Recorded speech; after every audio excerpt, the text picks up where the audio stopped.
power to you, boys and girls, and welcome back to PWT Relight News with your host, Mosey Long. And tonight on Food for Founder, we're going to talk about how today's food supply pressures are shaping prices, availability, and the choices families, yours and mine, are forced to make. The latest reports show that disruptions in agriculture, shipping, and processing are converging in ways consumers can feel directly at the checkout line. What's driving this pressure? Agriculture analysts say the current strain on food systems comes from a combination of weather instability, rising production costs, and transportation bottlenecks. Farmers are dealing with unpredictable growing seasons, higher fertilizer prices, and equipment costs that continue to climb. Meanwhile, processors and distributors are struggling with labor shortages and fuel spikes. The result? Less predictability, tighter supply, and higher prices. And this is how it's showing up in our stars. We, as consumers, are seeing the impact in several key areas. Staple goods like grains, dairy, and produce showing inconsistent availability. Meat and poultry fluctuating in price due to feed costs and processing delays. Packaged foods shrinking in size or staying the same price are increasing. Fresh produce arriving in smaller shipments with more frequent gaps on the shelves. Retailers say they're doing what they can to stabilize inventory, but the upstream issues are making it difficult to maintain consistency. The reality for households are families are adjusting in real time. Some are switching brands, others are buying in bulk where prices dip, and others are turning to local markets for more reliable access. Nutritionists warn that rising prices on fresh foods make households toward cheaper, less healthy options, a trend that could have long-term consequences. Think of the people on fixed income, low income, those who are struggling already with disabilities. Yes, those are the people who really are going to get hurt the worst. Experts emphasize that this isn't a temporary blip. It's part of a larger shift in how food moves from table to table. 1 second, please. Thank you.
Oh,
Russell would threaten me and say, okay, well, if you leave, you'll have no money. Kennedy will no longer have a nanny. She won't go to private school.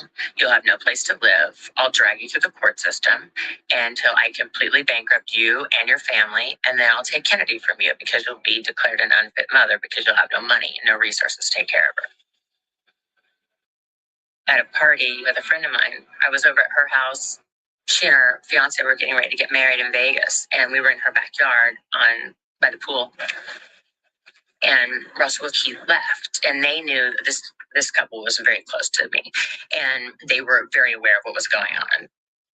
And the fiance, the man, said, "We'll help you get out of this because this is not okay, and we're really worried for you." Well, Russell was hiding around the side of the house and heard everything. He didn't actually leave. And he came flying into the backyard. He threw me in the pool. He grabbed the fiance, the man, knocked all of his teeth out, and he jumped in the pool and was trying to hold me under the water. And I thought he was going to drown me.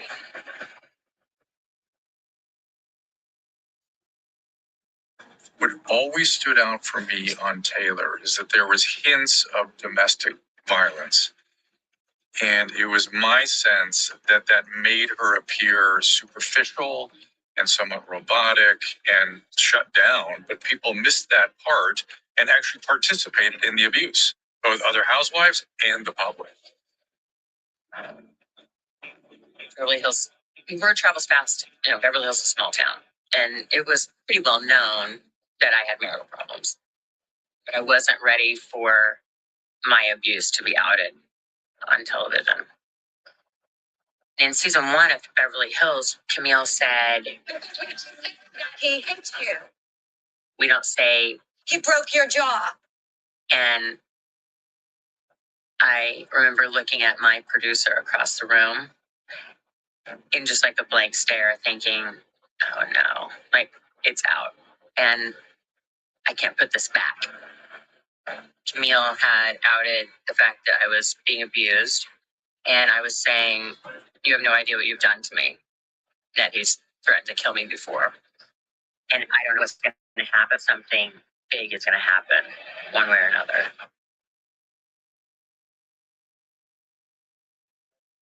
The bells are back with a new season. There's nothing with me. They're fighting.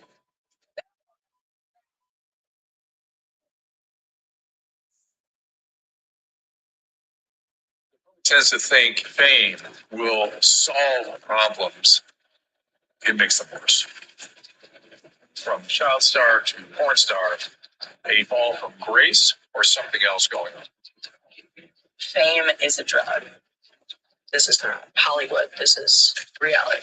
The Jerry Springer show destroyed my life. Did you know what it took to get that show on the air?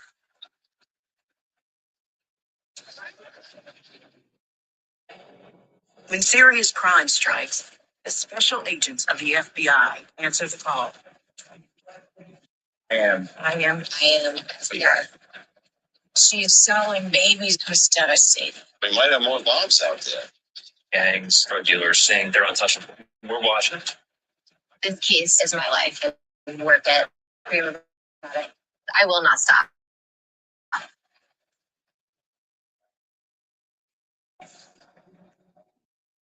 Welcome to Drought Brunch. We attract a ton of customers, create a lot of buzz. This makes the restaurant.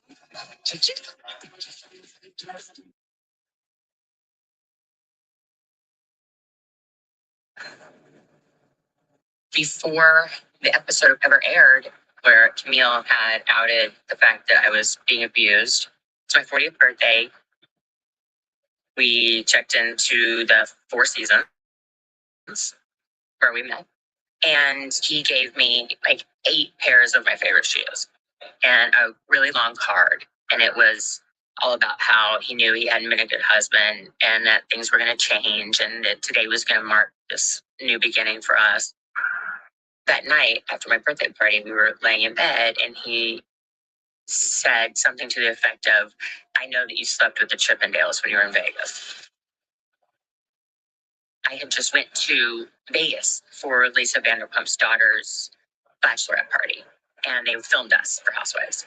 And I was like, what are you talking about? And he just proceeded to push and push, and he would not let up. And I was like, please just let me go to sleep. It was my birthday. And he raised up, leaned over like this, punched me.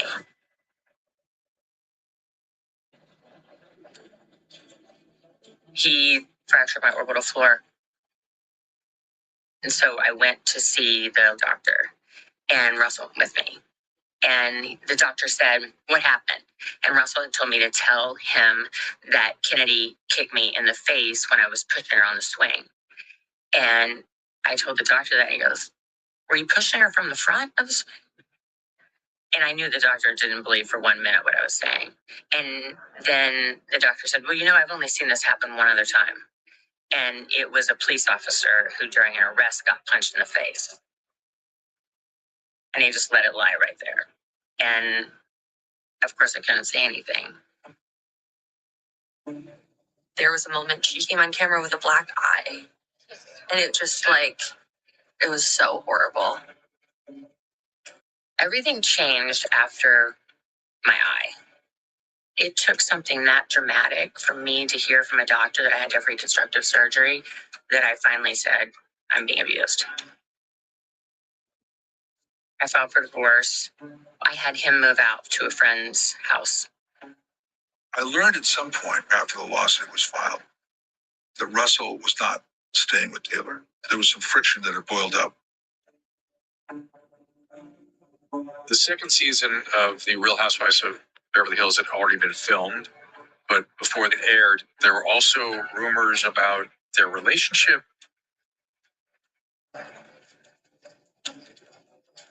And I fear that being on television and being sort of publicly scrutinized really impacted Russell. August of 2011, we talked, and he just said, everybody's piling on.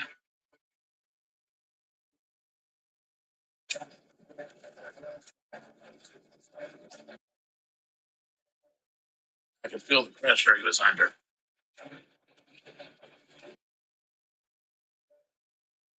I was supposed to have a meeting with Russell at around 1 because I was terrified of the legal ramifications of what he had done and my abuse being outed. And I went to his office and the lights were off and his door was closed and he wasn't there and no one had seen him. And so I started calling his phone over and over and over, no answer. And I started just getting a weird feeling. It just was eating away at me. And so I decided to go over to the house where he was staying. And I called one of my friends whose husband was a championship kickboxer to go with me, to protect me. And we went there and we went up to the window and he put his fingers underneath there and just pried it open. And it was into Russell's bathroom. And there was a big sunken tub. And once we got it open, you could see him hanging. My friend's husband was on the phone with 911.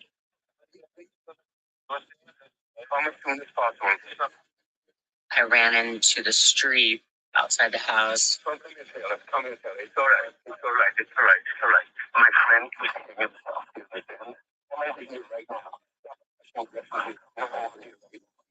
And all of a sudden, I realized my daughter and my assistant were in the car right out front.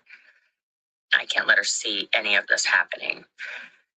And he said to my assistant, Kennedy said, did my daddy do something stupid?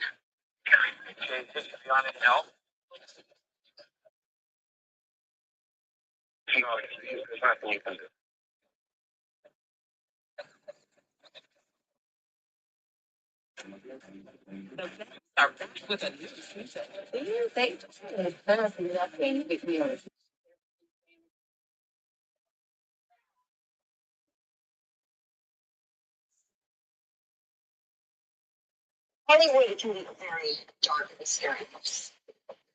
Celebrity and where there's money. pretty high score.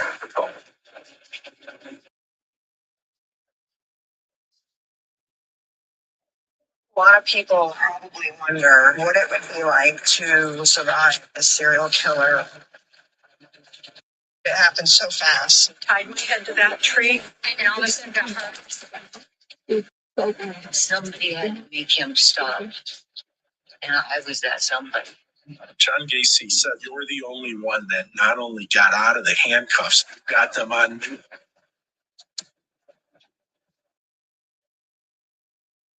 Beauty can make you rich.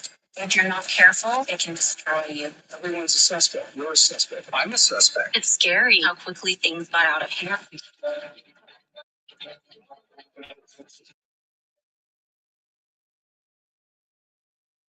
There were a myriad of things that he was very concerned about, but I never thought he would kill himself.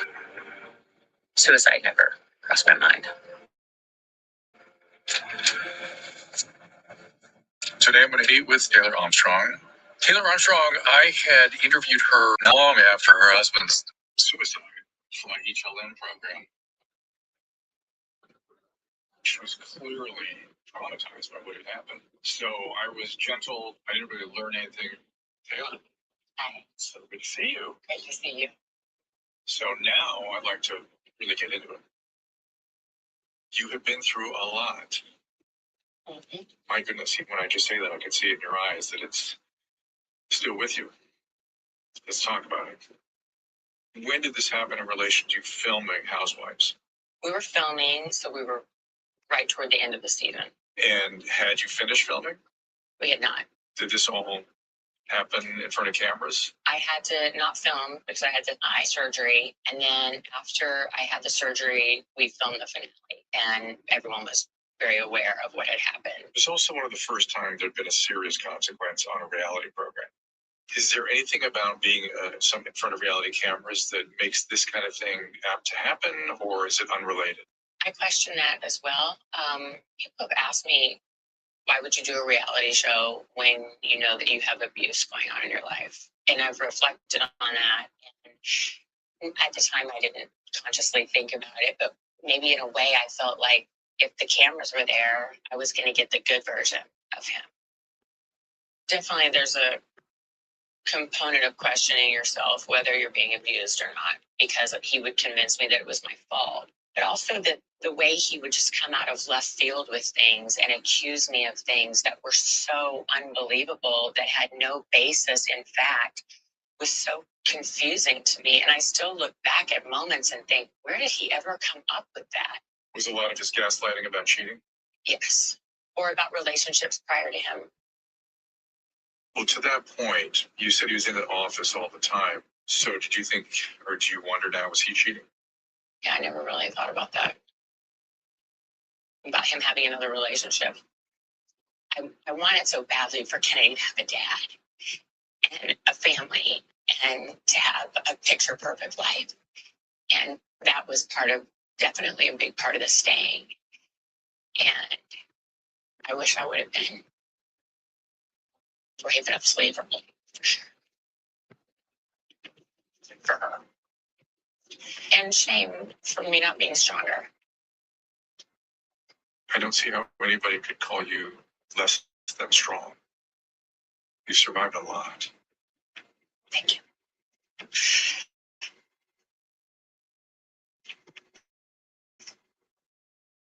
Talk to us about his suicide. I never would have thought he would have done something. It just was, he's the last person I ever thought would take his own life.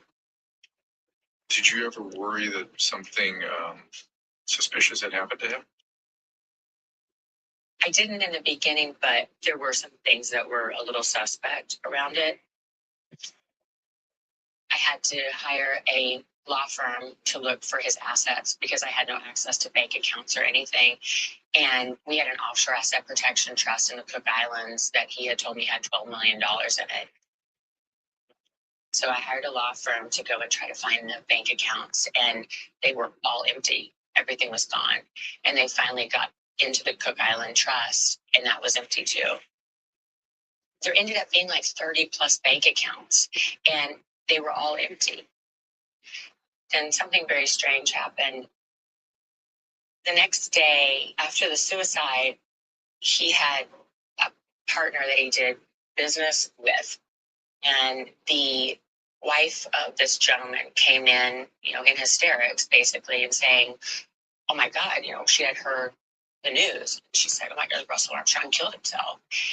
And he didn't say what or when, where, what, like a normal, that would be my reaction if someone told me someone I know had killed themselves. And he didn't say anything like that. And he just got up as he was walking away. She said, do you think it was the show? And he said, it wasn't the show. And he left the house and drove to an area very close to where Russell died and shot himself in the head.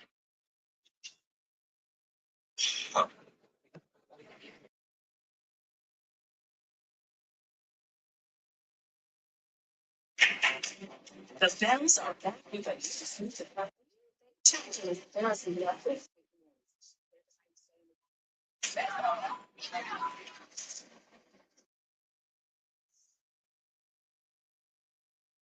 Hollywood can be a very dark and scary place. Where there's celebrity, where there's money. It's a pretty high score for Trump.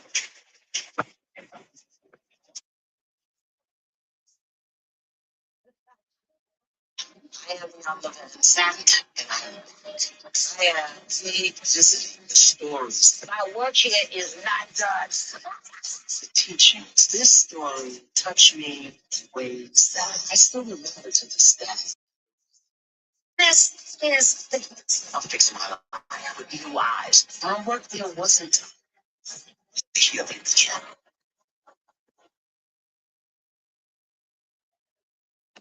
Can't say Backstreet Boys. What's this? A scam? We're getting scammed. He was very predatory. You have no idea. No, would you haven't?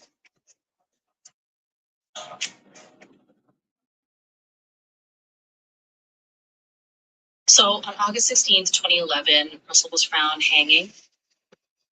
That was at a friend's house on Mulholland Drive.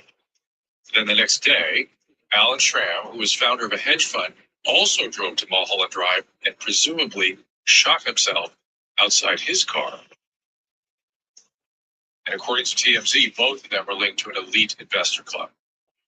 There were so many rumors about whether Taylor's husband was tied with that death. That's just really, really weird. So either it's something fishy or they really had something that very deep that they were scared of.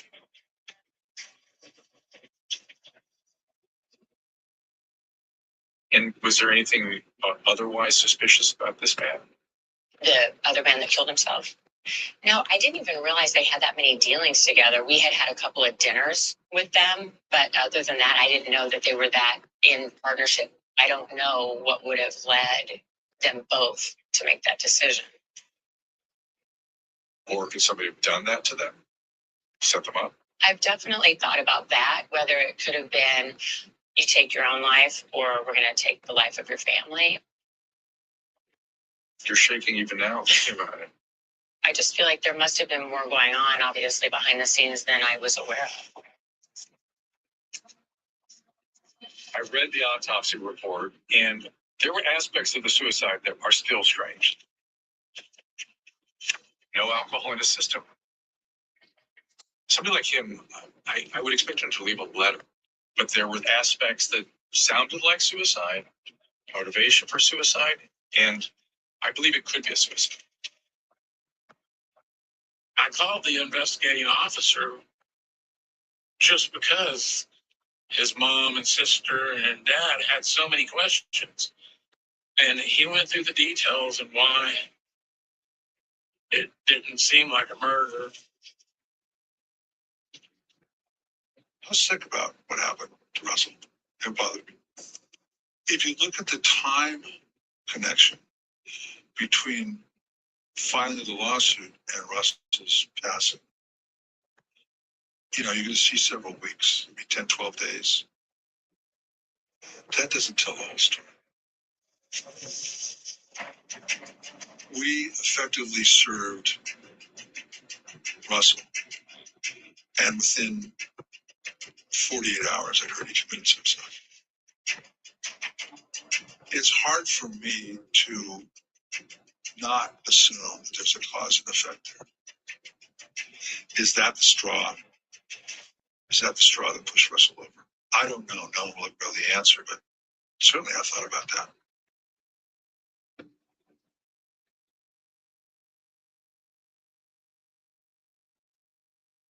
You and I raised a lot of weird questions just because we have a lot of question marks over our head. They're strictly speculation, right? We can also take it the other direction and say he was ashamed. He was about to face fraud. He was about to be publicly outed for being an abuser. He was somebody that could easily commit suicide. Do you agree? Mhm. I want you to know you're so much better than when I last spoke to you. Hey, every time I see you, you're better. Thank you. And you should feel really good about that. It's a lot. So thank you so much. Congratulations on everything you're doing. And it's a pleasure to see you. Good to see A you. pleasure to see you doing so well. Thank you so much. So the second season of the Real Housewives of Beverly Hills had already been filmed at the time of Russell's death. People wondered, were they actually going to show the build-up and the suicide on the television program? I think they wisely elected not to do that, but they did certainly document or follow the housewives in the aftermath of the suicide. I never saw any sign of it. I thought that they handled it very gracefully, but also kind of crazy that like a producer probably was like, okay, girls, we're going to get together and we're going to talk about suicide. That just like felt just really not icky, but it just was like very strange. And Taylor still, was on the show picking up this mess that was left. It was only in the years after that we really learned more about what Russell was doing to the people that had been in his life and had worked with him. I think this was really kind of the first time that you saw a story of this kind play out on a show. And I think also the fact that it happened in the most unexpected place. You don't believe that bad things can happen to beautiful, wealthy people. The Housewives franchise move along. We've seen table flips. We've seen hair pulling. We've seen domestic abuse. We've seen a surprising number of these women have been involved in illegal activity. You have to wonder why they end up selecting people who are prone to criminality. But there is sort of an understanding that the fans were demanding it, but not directly saying it. When the Orange County Housewives, the first franchise of the Housewife franchise, showed up, it was really about women with money. It wasn't drama that had changed. And really the conceit was, well, look, their relationships aren't great. They have lots of money, but they're really not that happy. As there was more and more conflict, more and more drama, you see the ratings start to increase. Oh, just chills. Talk about Girardi's about to be sued for racially screwing you guys. And if a housewife has a criminal background, for a Real Housewife producer, they're probably thinking this is someone who has lived quite a life. And ultimately, that's what people want to watch.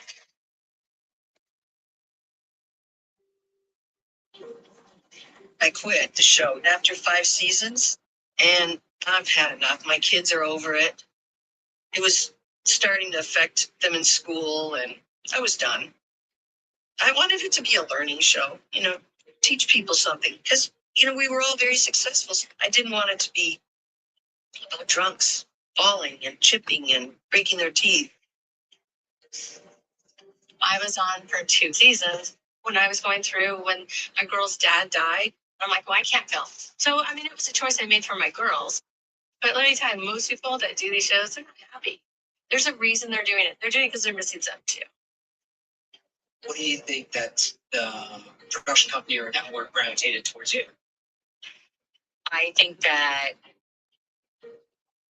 there were rumblings going through the casting about my marriage, and that was probably attractive for the drama. after the suicide, I did another season. Then I had to get away. So I went to Vail, Colorado, and I put Kennedy in a little school where nobody really knew us. And I just spent time trying to get back to some form of sanity in the mountains. It's normal in television production to always be concerned with how do we outdo ourselves next season. The question in a Housewives franchise is, what does that mean? And I think viewers and the producers are always trying to figure out where that line is. I'm not guilty of any of these. What could possibly be bigger that's not also terribly dangerous and destructive? And my fundamental response to anyone out there that thinks drama is a good idea, So do you love me or hate me? be careful what you wish for.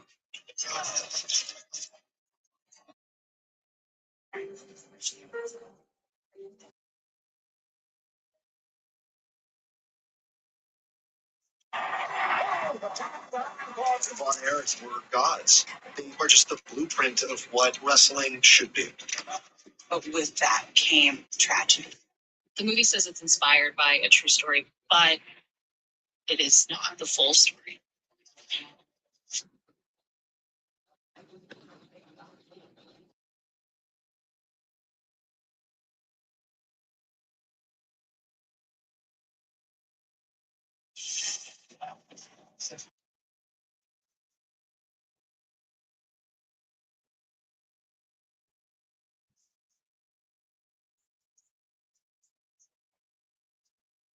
Wrestling is athletic performance meets bodybuilding meets a melodrama. The glitz and the glamour, the theme music. The pomp and circumstance was created by the Von Erichs. They were important to the industry because they are just the blueprint of what wrestling should be. Fritz von Erich was the patriarch of the family who eventually had 6 sons, 5 of whom wrestled.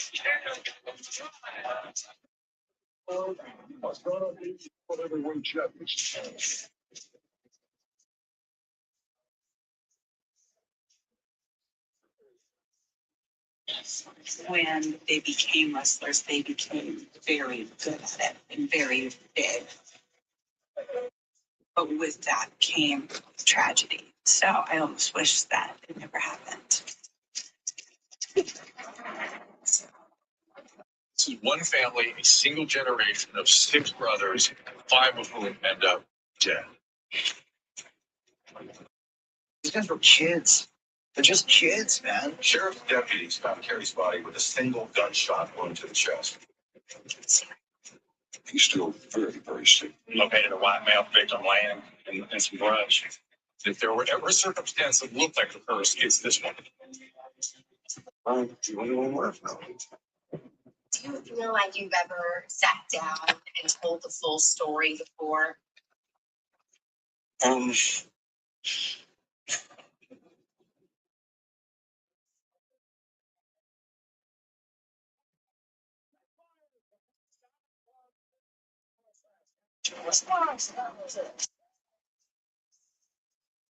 Thank everyone out there for your prayers.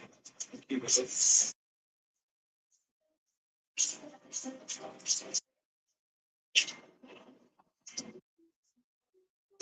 Part of my education and working with athletes came from a gentleman who's now my friend by the name of Dennis Roddick.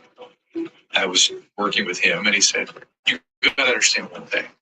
Here's God, put his hand down about an inch and he goes, and here's professional athletes. And if you understand that, we're gonna be okay. In 2023, A24 released a movie called The Iron Claw, which is about this famous wrestling family, this wrestling dynasty with an incredibly tragic story, the Von Erichs. Ever since I was a child, people said my family was cursed. We never talked about it. I just finished watching The Iron Claw, and this was truly an all-star cast in this movie, including Zac Efron, Jeremy Allen White, Mara Turney. They're great actors and actresses. Fritz von Erich was the patriarch of this family. In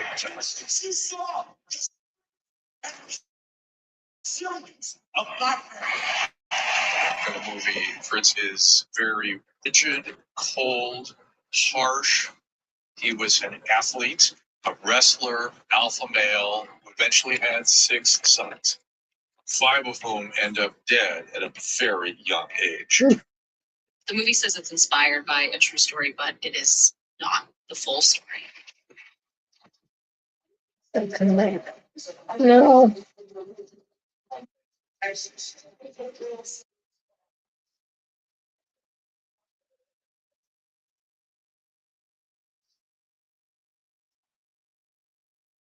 My name is Kevin Von Erich. The movie The Iron Claw has been out, and Zac Efron plays me. What do you like to do with your brothers? Just being together. See what's great of it. I've been a big brother my whole life. I had so many little brothers, and I loved them so much. And I'm the only one left now.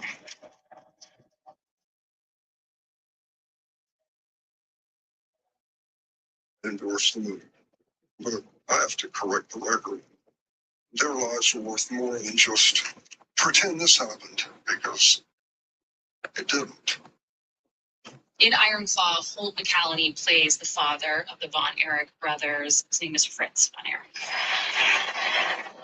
But the movie portrayed him as more of a villain. Fritz Von Erich's real name was Jack Atkinson.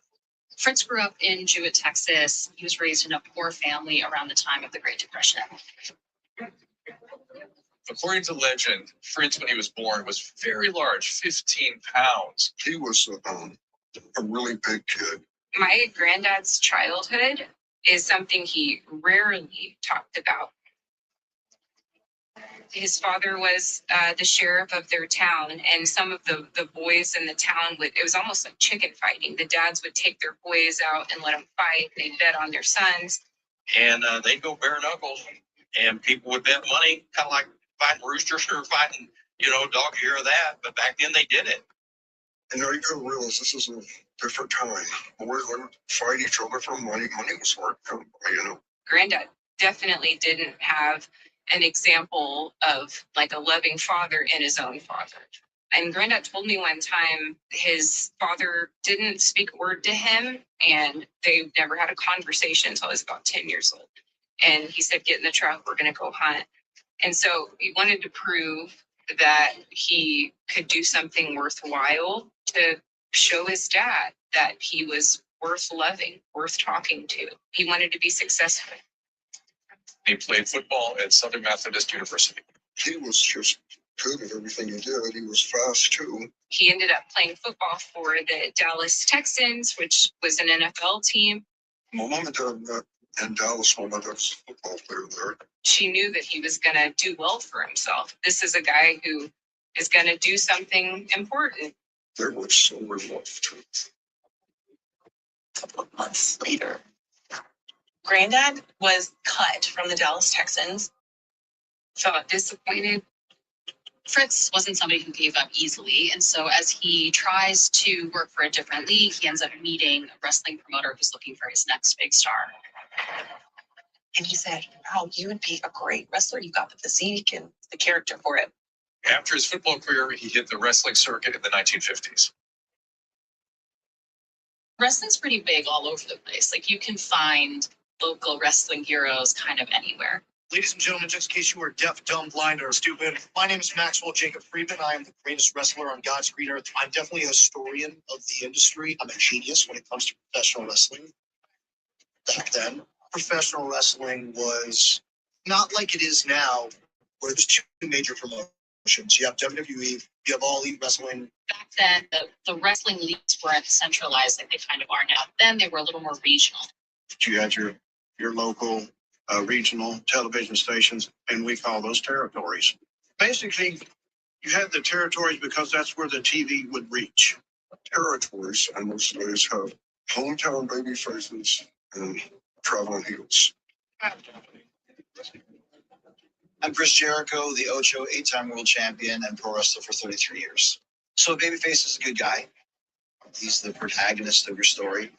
And the heel is the bad guy. If you don't have a great story and great characters, then it's just two half-naked guys rolling around in their underwear.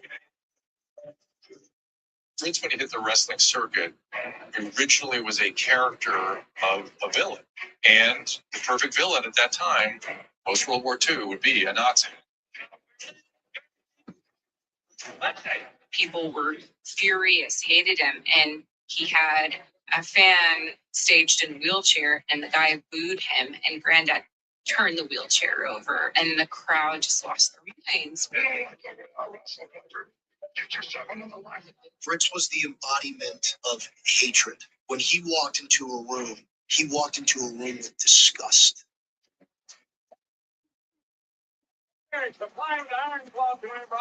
Fritz's signature move was the Iron Claw.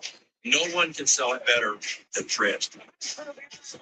My granddad's game with this really strong grip, this iron grip, right into the temples, the pressure points of the person's head, and you just squeeze and crush.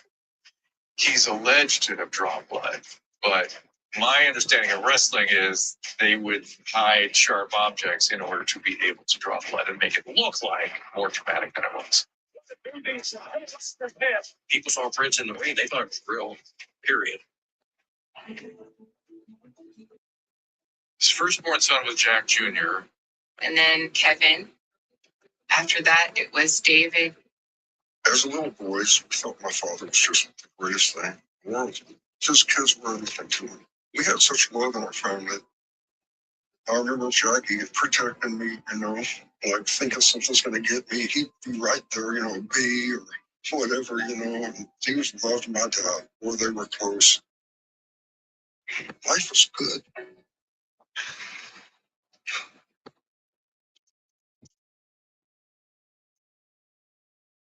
My granddad was out wrestling. My grandmother was home at the time with the kids. Jackie was 6. Mimi was cleaning up the house. Jackie kept, asking if he could go play outside or if he could do this or that. And she said, why don't you go play at your friend's house? And he got dressed, and Mimi remembers him at the door right before he left. He turned and he said, "So long."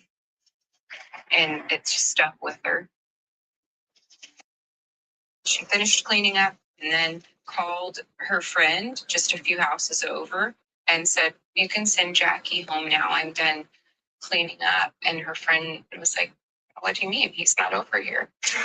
She ran outside, yelling his name, screaming his name, came back inside, called the police. A police officer came to the door, and we found him. But his face looked like sorrowful. Jackie was walking to his friends. He was touching a metal fence. There was a wire, exposed wire that was touching the fence. He is electrocuted, he's tossed into a puddle, and either dies of electrocution or actually drowns in that puddle. I had a brother, a big brother, and I thought he was great. That's all I remember, except my dad told that he'd heard what happened. He broke that window with his fist, and my mother was devastated. And I was a baby, but I knew something was big. I remember telling her, I'll fix it. I'll get him. I'll find him. I can't imagine losing one of my children.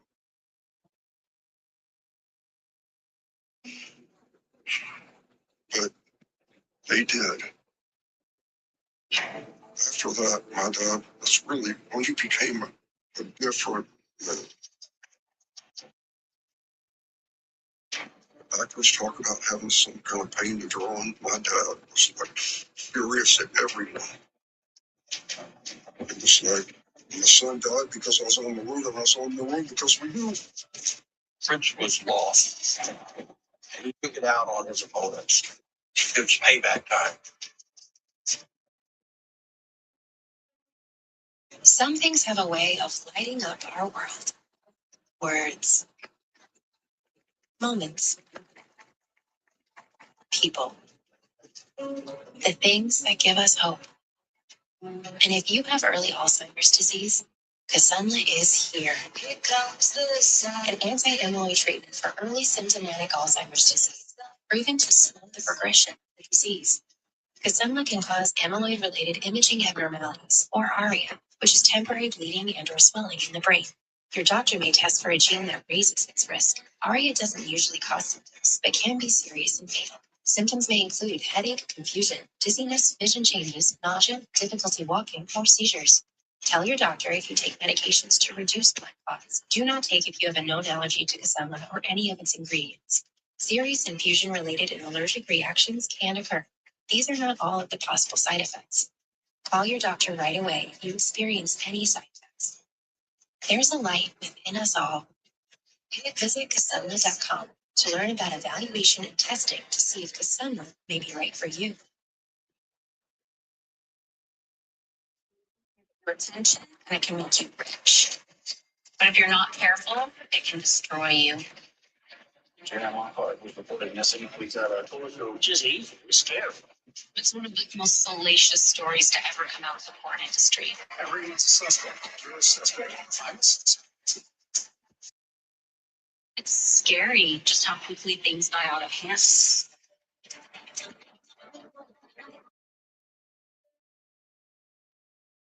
The films are back with a there is nothing. I'm saying.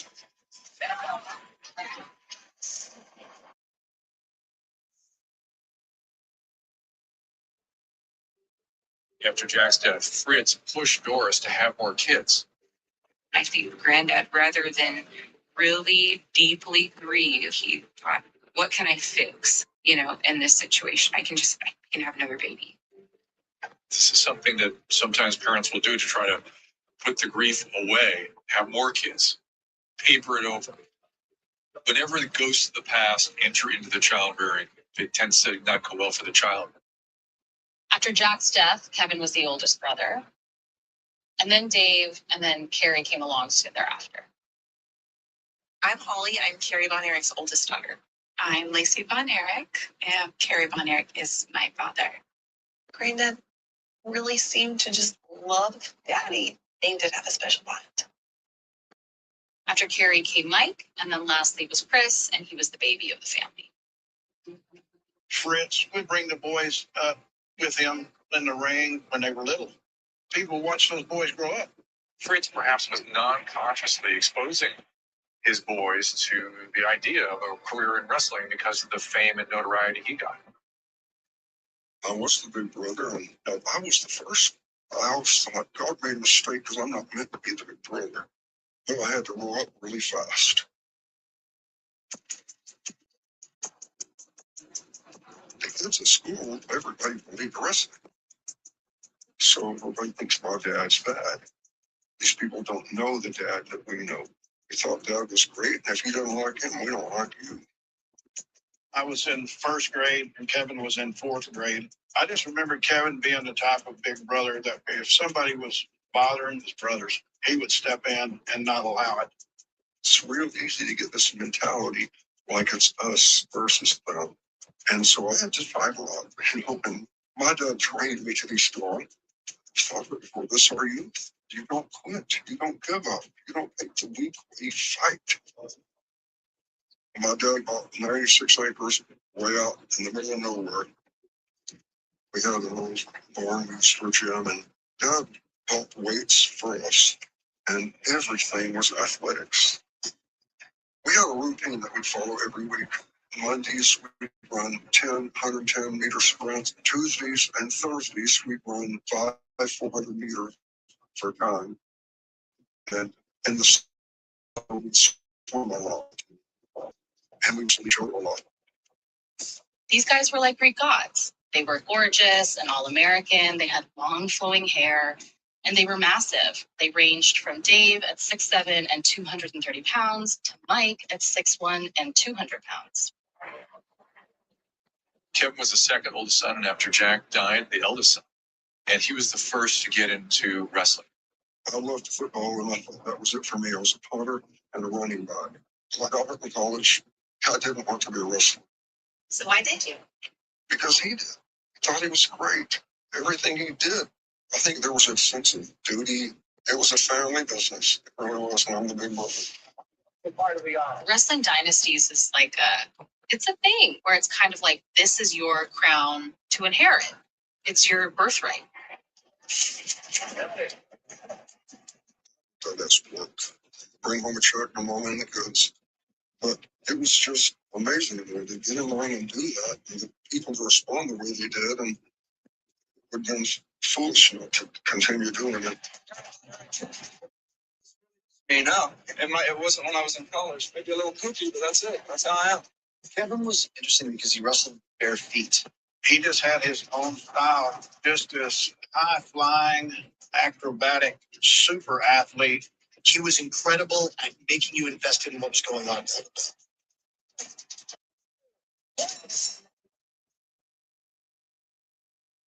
This time, Dave and Carrie joined the family business as well. At that point, it would have been weird to not pursue it. Your dad's done it, your big brother's doing it. You're going to be like, yeah, I want to do what everybody thinks is cool. It wasn't exactly their dream, but when they became wrestlers, they became very good at it and very big. Then, after wrestling for about 30 years, in 1982, Fritz decides to retire from wrestling and he's going to go into promoting. A wrestling promoter is responsible for all the logistics, booking and promoting and making sure everybody gets paid. When Fritz became a promoter, he changed wrestling forever. Fritz was a visionary. He said, you know, guys, I'm doing this thing coming out. It's called cable TV. We're getting ready to go bigger than Dallas-Fort Worth. And we're going to do filming that's going to be all over the United States. And so Fritz starts an organization called the WCCW, which is World Class Championship Wrestling. Fritz von Erich was the first one to venture out of the local regional market, and that blows up. All of a sudden, instead of using 2 cameras, we're filming probably 6 different guys. And then we added the microphones to the ring. And then we would do instant replay, vignettes of the wrestlers. We started the music coming to the ring. And that was really the Von Erich voice.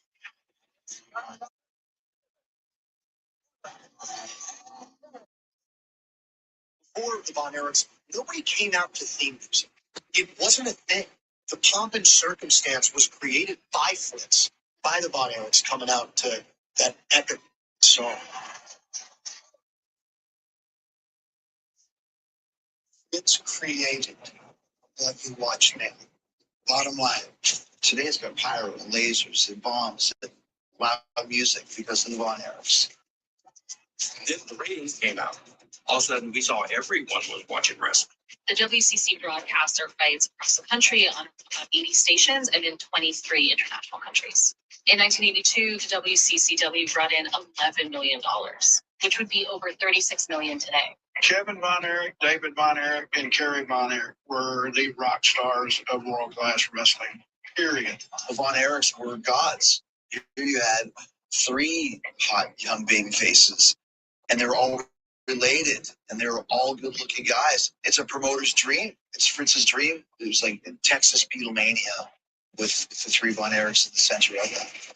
When the Von Erichs walked into an arena, your ears bled because they were Texas boys in front of a Texas crowd. We were selling out arenas. It was thrilling, you know. The girls were great, wild. The girls with nice ass. It was like embarrassing on the left field because I was married. So I considered it almost an imposition that the girls were behaving like that, you know. I know why they're screaming. He was so handsome, and they were coming, oh, I love him. He's so handsome.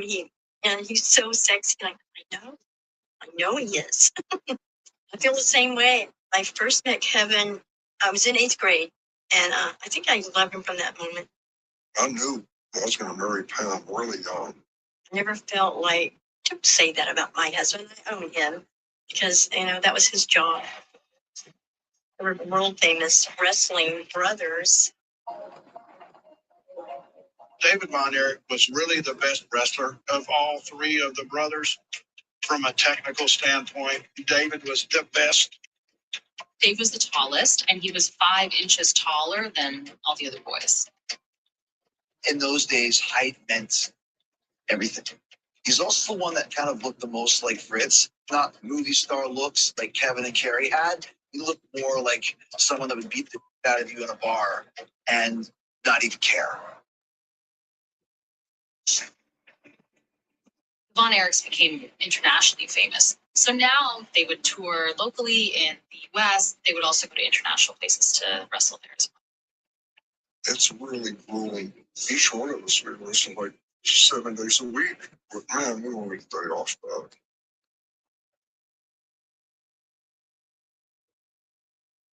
The Von Erichs would go to Japan about every 6 months. And they would wrestle over there for about 2 weeks, 3 weeks, and then come back. And they're big, big stars, big names. This particular time, Dave was going on his own. And he was only going to be over there 2 weeks. He's 25 years old. And I thought Dave didn't look well. His color wasn't right. Dave said, maybe I should go get checked out. And Church made the comment, you can do that when you get back home. We can't be late to get over there. I said, don't go over there and die on me, Dave. Think I'm never have said it again. I saw David right before he left. He was acting strange. He kind of got in front of me and straightened my hat and my coat. He said, I'll be leaving in a couple of days. He said, I won't see you for a while. And it was almost like he felt like he wasn't coming back. He'd only been there 1 day. My phone rings about 2 o'clock in the morning. I said, hello? And I'm like, what?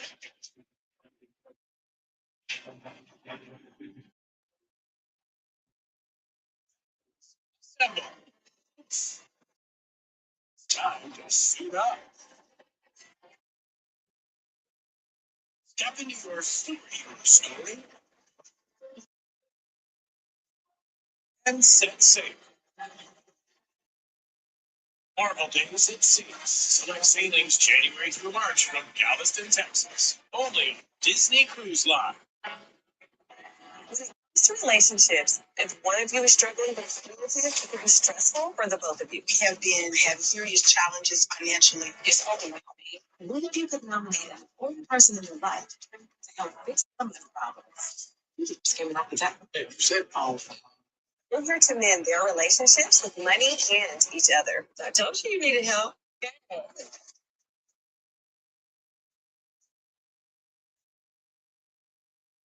You can get your attention and it can make you rich. But if you're not careful, it can destroy you. We got a just easy. We're scared. It's one of the most salacious stories to ever come out of the porn industry. Everyone's a suspect. You're a suspect. I'm a suspect. It's scary just how quickly things got out of hand.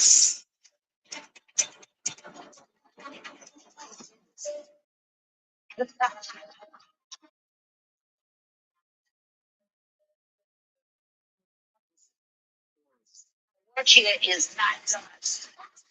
Teachings. This story touched me in ways that I still remember to this day. This is the healing of Big Mama. You wise. My work there wasn't the healing began.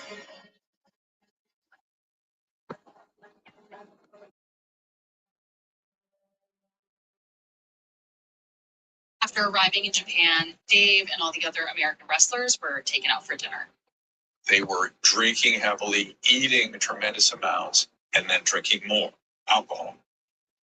Before he goes to bed, he is observed to be sitting on the edge of his bed by another wrestler.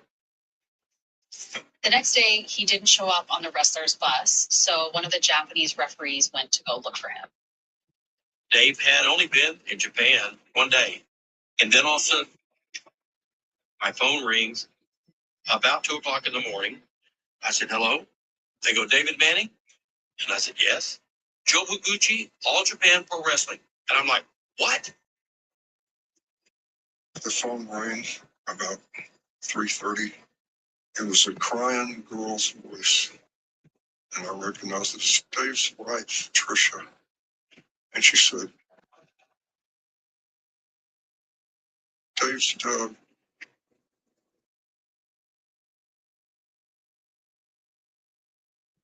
So just like hit me like a truck. But no one knew how he died. And I just said, I gotta go, Trish. And the phone up. Went out to the field. I had to go tell Fritz. He needed to hear this face to face. And so I'll never forget when I pulled in, it was just coming daylight. And I could see Fritz in the front window. He's making coffee. He opened the door before I could even knock, and he looked at me and he said, which one? And I said, I already told him, I said, Fritz. I said, David's dead. And the look on his face, Doris was outside. Excuse me. And she said, she said it was a mistake, wasn't it? Carrie, Mike and Chris, they sobbed, but they didn't want anybody to see them weeping. And my senses are really dulled. I just didn't have any thoughts that were hardly comprehensible because I wanted to just think about Dave all the time. I missed him so bad. Okay, can you take a break?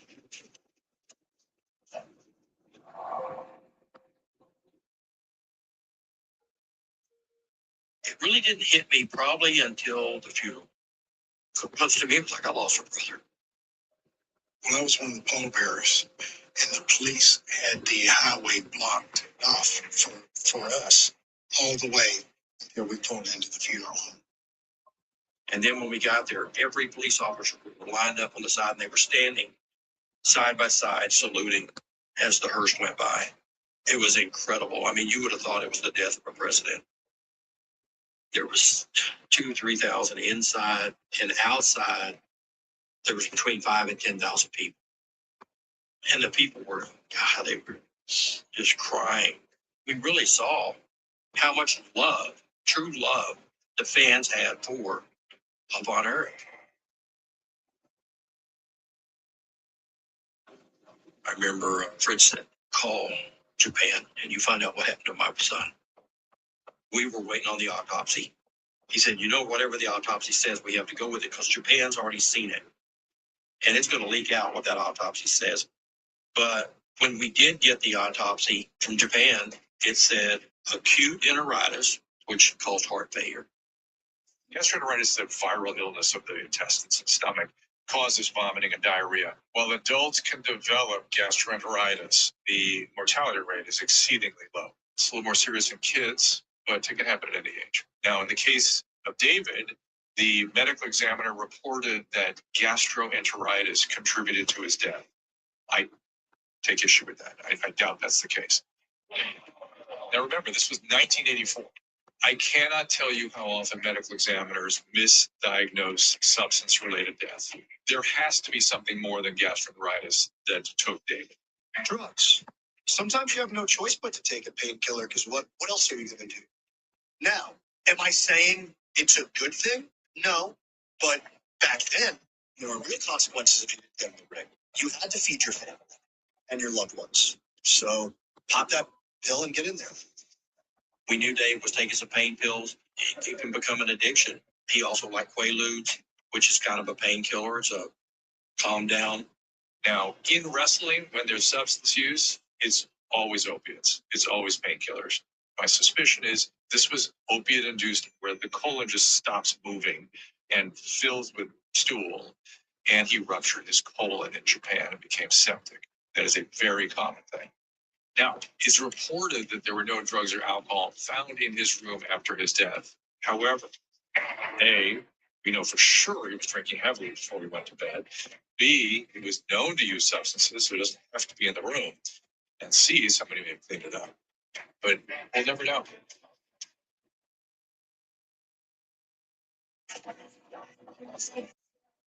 So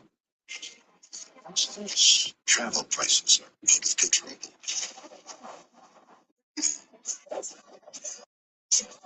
Time to save the world. Lots of cash.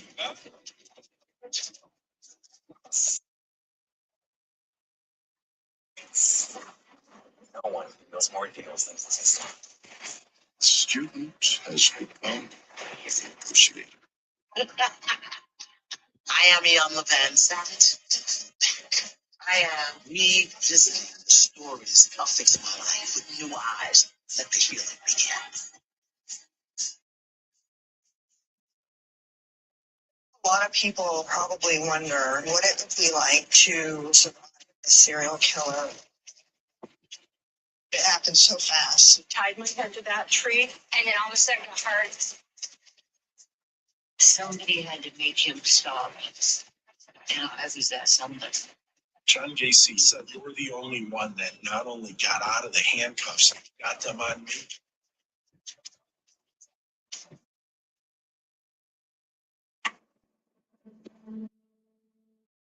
Crazy that even though we're dealing with what we're dealing with, business had to go on. There was no time to mourn. In front of the fans, they tried to stay strong. And Kevin tried to stay stronger than anybody for the other boys, the brothers. Yeah, that's a rough spot, really, because Carrie and I sure did not feel like wrestling. Boy, we didn't want to do that. It was so bad. So bad. When Carrie lost Uncle David, it hit him really, really hard. Like he was really struggling with this just guilt that he was gone and that Daddy was still here.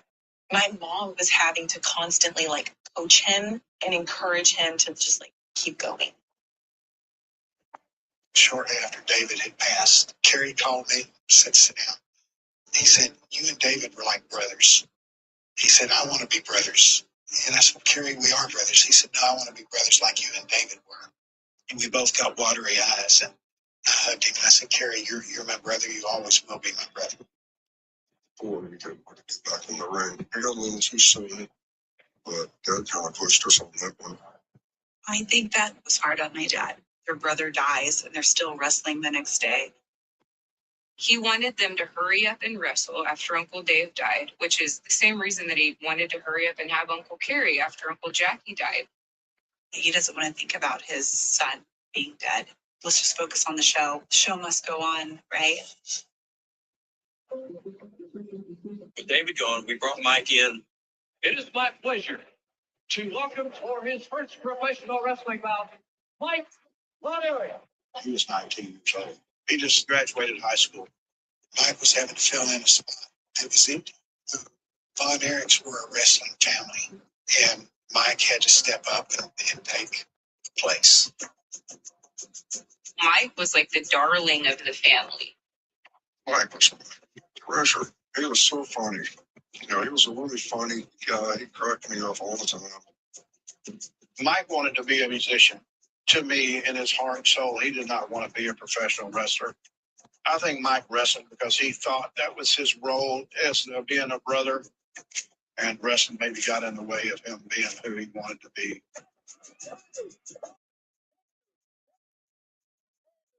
It's a family business, and where family businesses can become problematic is when the psychological dynamic is such that you're either all in or all out, and the threat of being out keeps you in and doing things you might not really want to do. Mike needed to get ready for the biggest crowd yet. After David's death, the next big event was the Von Erich Memorial Parade of Champions, and it was dedicated to David's honor. We had people coming from all over the world. Texas Stadium, 42,000 people. It was the biggest crowd to ever see a wrestling match. He was set to wrestle the main event. Fritz came out of retirement to fight alongside Kevin and Mike against their all-time rivals, the Freebirds. It was a classic matchup. The American good old boys from Texas against the bad boys, the villains, tag team, family against family. That time frame, you're talking early mid-'80s, Von Erichs versus Freebirds. was probably the hottest program in the entire world. There's the bell, and it's Kevin against Roberts. They were champions. Yeah, they were champions. Brussels. They need to correct it. It was just perfect because you have the Von Erich tournament stand for everything that's good. And then you have the Freebirds, who are these loud, obnoxious bulls. We wanted to make this wildlife. That was a precursor to the main event, which was the title fight. So obviously the big match, the big build up, the 42,000 people, they were there to see Kerry Von Erich versus Ric Flair. Ric Flair was an incredibly popular wrestler who had been the crown champion for years. When David passed away, it was obviously a huge blow to the Von Erich family, a huge blow to pro wrestling in general. So now Gary's doing it for the family, and more importantly, for the fans. I was refereeing the match. This was a major production. But the crowd, when Kerry hit the ring, he wore a robe that had a yellow flower in Texas. For David, and the people were just crying. Oh my gosh, he's so young. I've never watched that. Off the rope, whoa, close line. Over, touch the clothesline. I guess it's The eruption of the crowd, it was crazy. It's a sea of people standing and cheering, and then there's us in the little ring. oh, man. Good job, Daddy. Daddy was a champion. He was the best. It's kind of crazy to see this amazing moment happening between my dad and all of my uncles, like winning this big championship. And they were all there except Uncle David. This is what Granddad was going for, right? You're the champion. Everyone's rooting for your family. But in reality, do you feel like you're winning? Your son is dead. Are your kids happy? I don't understand the goal. And if the goal was to be the champion, then you did it. Why did we keep going? Mike initially did not want to be a wrestler. Then he participated in this stadium event, and the intensity, the crowd, the glitz, the glamour, the women, the adulation, the success. He enjoyed it, and it, in fact, was the beginning of his downfall. Mike wrestles sometimes twice or 3 times a day. Sometimes you get a few days off, but it's very often. At one point, Mike had 200 matches in a row, and you can imagine how punishing that is on the body. Mike, he made it in professional wrestling without all the tools to do it with. He couldn't talk on the mic like the 3 older brothers. He wasn't built like them. This is rare footage of Mike Van Erich taking on Gino Hernandez during WCCW's 1985 tour of Israel. There's a lot of aggression. He was thrown on the cement flooring outside the ring. He was thrown into the metal fencing. And then right after that,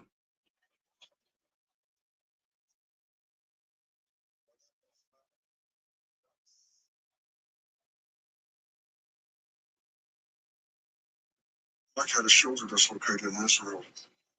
right after Mike wins, he's holding the belt with his right hand only. And when he's running around the ring with both hands up, you'll notice it's more like this than with both hands extended. So something has already happened. He had to have a surgery. We took him home to Texas to be operated on. But it wasn't the shoulder surgery that was the problem. It was the complications that followed.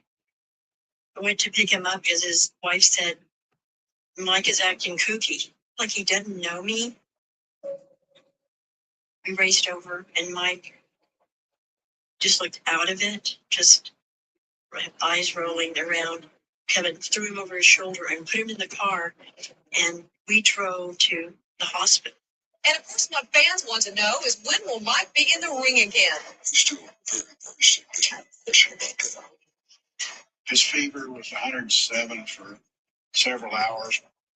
The doctor came out and said, we've done everything we can do. It's just a matter of time. Mike's not going to make it. Beauty can get you attention and it can make you rich. But if you're not careful, it can destroy you. Just eat, scare. It's one of the most salacious stories to ever come out of the porn industry. Everyone's a suspect. You're a suspect. I'm a suspect. It's scary just how quickly things got out of hand.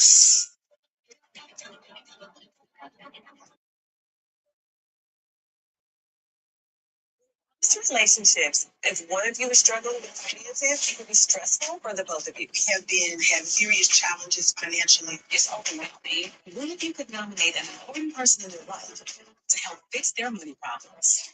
You keep giving out the time. Hey, you said, We're here to mend their relationships with money and each other. I told you needed help. Hey.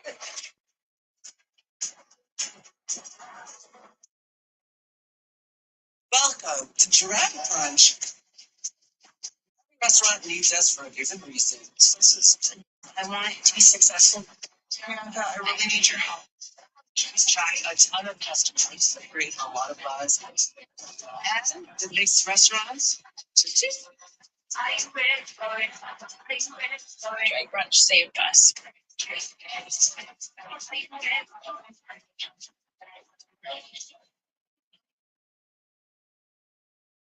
There's an issue after Mike's surgery, and he ended up getting toxic shock syndrome in his shoulder. Toxic shock is a syndrome typically associated with certain bacteria where the toxin from the bacteria breaks out into the bloodstream and causes kidney failure. People were literally blowing up the phone with the hospital. It is in serious to critical condition. There were people that kept calling to donate their kidneys. It's beautiful. It was such love. And I want to thank everyone out there, all my good neighbors for your prayers. The doctor told us he's not going to make it. Say goodbye now. Kevin and I were standing there. He said, let's pray. And we all grabbed hands. The preacher was there with us, and he was praying for us for this miracle. We're asking you, God, to stand on your word. You said it, so do it. And he slammed the Bible down on the table. And he said, there's your word, deliver. These doctors have said they know not what to do, but there's something that can be done, deliver. And it was not 30, 45 seconds. The doors opened. The doctor came back out. He said, well, I'm not sure what happened. Mike's made it turn better. It was a miracle. There have been no focal neurologic problems and nothing that I anticipate will be a problem in the future. Mike was never the same after he left the hospital. He just had a lost look when you would look at him. It was almost like, how do I function? How do I walk? This happened in 1985. Doctors were calling a lot of things toxic shock, but this was probably septic shock, which happens after a surgery like this. If their surgical site gets infected and it gets through the body, they go into shock and they can easily die. Toxic shock does not really have a lot of good treatment, while septic shock responds to antibiotics. If they had treated him right away for septic shock, he may have responded, he may have done well, much less impact on his body. Whenever they say it's okay to start working out, well, I'm going to be in there working hard. And the problem was, he wanted to get back in the damn ring. I'm pleased to present to you a living miracle. Welcome to the Cotton Bowl. Mike, on Eric. I also feel there was pressure from Fritz to not lose this steam that they had built up with Alpamite before he had hurt his shoulder. He goes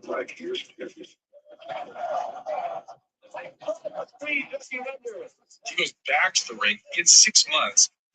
That just was not enough time. Athletes generally will put performance and winning above everything. They will sacrifice themselves to their sport. And in this case, we're adding to it the family dynamics. They may not have understood the full impact of exposing him even to minor head injury. When he finally got back in the ring, he just wasn't there. His moves that would normally be like click, click, click, click, click were maybe 5 clicks after when it should have taken place. During that time, he also had several car accidents where he lost control of the vehicle. One in 1986, where he turned the vehicle over and had a clear head injury. Mike would go through like this fits of rage. One time he had attacked a traffic light and just smashed it. And when he heard what he did, he was so sorry and felt so embarrassed.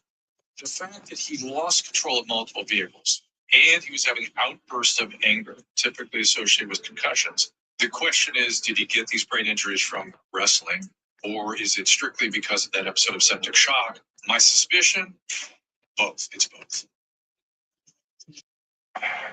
Mike was taking every medication you could get down somewhat. And I think deep down, Mike knew that he was never going to be Mike Von Erich again. One time Mike was driving home through this little town and he had half a joint, and the officer pulled him over and said, "Oh, what do we have here?" He was going to throw the book at him, and Mike was so scared. Just please don't do that. Please don't do this. I mean, give me a ticket or something. No. He knew who Mike was. You know, your little punk, you and your brothers. Early Saturday morning, Von Erich was arrested on suspicion of felony driving possession of marijuana. He really felt like life was over. I shamed everyone. A single rumor, drug possession or arrest, can ruin a reputation in those days, especially when you are portrayed as a clean-cut Christian good guy from Texas. When he got busted, it was like he let us all down. I think Mike thought, I'm doomed. It was a rainy night, and I remember my parents saying, "We can't find Mike. I have a bad feeling about this." We heard Mike was missing. They were searching everywhere. Where could he be? Where could he be? Where could he be? So we searched, we all drove and searched. Got home, I think about 4 or 5 o'clock, and then we heard on the news they found Mike. His mother watched his men and their dogs trudged out of deep woods to report their discovery. Located a white mountain land and some brush. He was in a sleeping blanket out at the lake. They found him at a reservoir, having overdosed on alcohol and Placido, an old-fashioned sleeping medication. He was 23 years old at the time. You know, of course, everybody was devastated. I mean, it was just another one's gone, you know.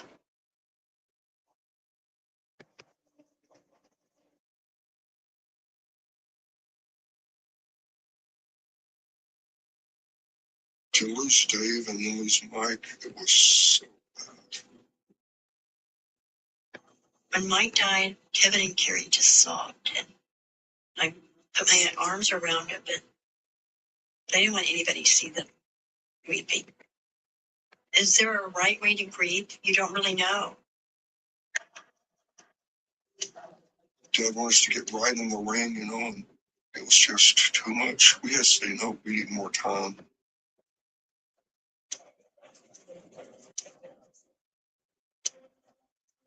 People sold out that first show to come back, and we used to do a thing where we'd ring the bell 10 times in silence as, you know, a final bell.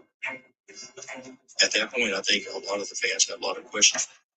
So I think a lot of the fans, they blamed Fritz.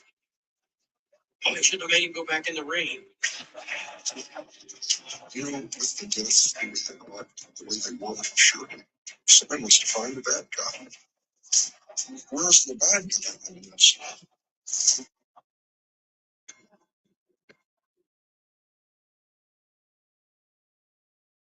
Beauty can get you attention and it can make you rich. But if you're not careful, it can destroy you. Just evil. It's scary.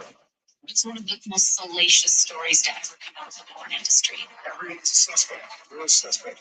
I'm a suspect.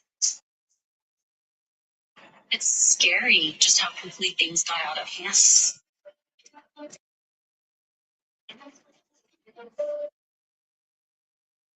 The Bells are back with a